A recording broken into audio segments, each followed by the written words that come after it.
Au niveau de la clinique ici, je suis présentement celui qui teste le concentrateur dans un projet SIDAR. C'est la transmission électronique des résultats. On commence par les résultats de laboratoire.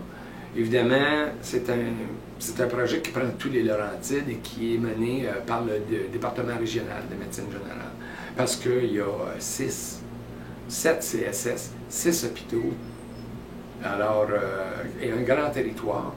Et on va avoir donc un seul concentrateur de données pour tout ce territoire-là. Et on s'associe à Laval et à la Naudière parce qu'eux s'en viennent aussi dans cette mouvance-là. Donc, on va essayer les 3. Et en ce moment, c'est fonctionnel, avec 2 ans de retard. Le trop du retard, évidemment. Et là, c'est fonctionnel depuis 1 semaine. Alors, on est bien content. On reçoit des données granulaires qui sont intégrées dans l'outil. Le DMA, lui, était prêt à les recevoir depuis 2 ans et fonctionnait déjà à la Naudière. Alors, nous, par la suite, on va intégrer les résultats d'imagerie, les textes, et tout ce qui se tape à l'hôpital qui nous est envoyé, pour des raisons évidentes de recherche et d'optimisation des procédés, et faire de la médecine plutôt que faire de la gestion de papier et de communication, vous voyez. Alors ça, c'est le projet actuel. On a plusieurs projets, évidemment. On est toujours en projet de ça, parce qu'on essaie de créer un peu la connaissance par rapport à ça pour pouvoir après la divulguer à l'ensemble des GMF de notre région. C'est d'abord, moi, mon intérêt premier, là, parce qu'on est tous reliés, on a tout le même DME, donc si on peut, puis on va demander l'interopérabilité au niveau des 17 GMF pour pouvoir faire des échanges de connaissances, des échanges d'expertise parfois. Au niveau des omnipraticiens, on ne parle pas de spécialistes, des spécialistes aussi, mais d'abord les omnipraticiens. Et puis, au niveau ici, bien, il y a tout le volet de l'assistance clinique qui est en plein bouillonnement. Évidemment, on crée la science en ce moment de ça et qui donne des résultats flamboyants, un peu inespérés.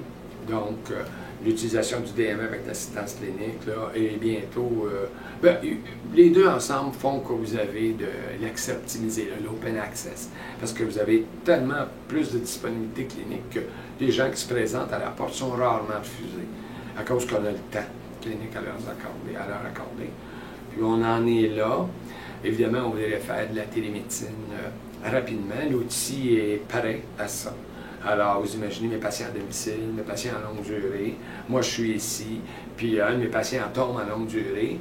Alors, écoute, je n'ai pas le temps de le voir là. Qui va aller le voir? Si je pouvais le voir sur mes écrans, parler à mon infirmière là-bas qui fait un examen sommaire, demander la radiographie de la hanche, recevoir des résultats, parler à l'orthopédiste, je n'ai pas bougé, là, moi, là.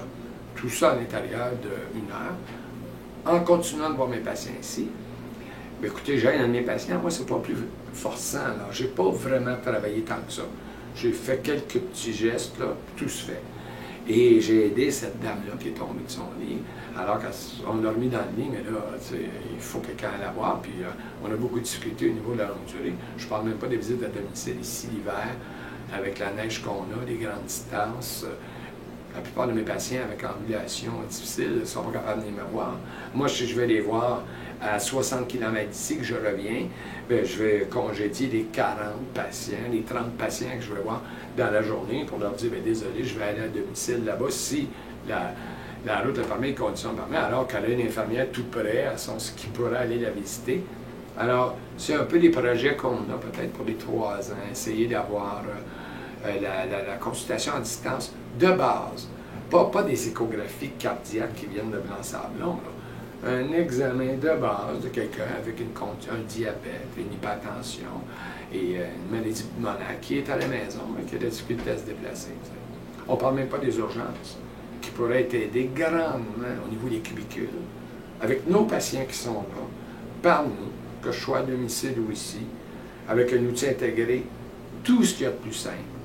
Et on est présentement dans la solution que je vous parle, là, 1500 médecins qui pratiquent Action Québec. Ben, moi, à 4 heures, là, je vais finir ma journée, mais si je sais que l'hôpital de Saint-Jérôme est en difficulté à l'urgence, ben, je vais certainement donner 1 heure de plus aujourd'hui, si je suis capable, pour les aider. Mon confrère aussi. Si on est 40 à pouvoir aider 1 heure, je ne veux pas vous dire l'impact que ça va avoir sur cette urgence-là au niveau de ce qui est faisable à distance de faire. Et puis, en toute bonne volonté, les médecins, notre personnel clinique, on a une grosse équipe clinique qui peut aider extramural. Puis on a la façon de faire. Tout ce qu'il faut, c'est peut-être brasser le pommier un peu, parce qu'on est rendu là. Les fruits et mûrs, il y en a par terre, partout. Il faut juste le brasser.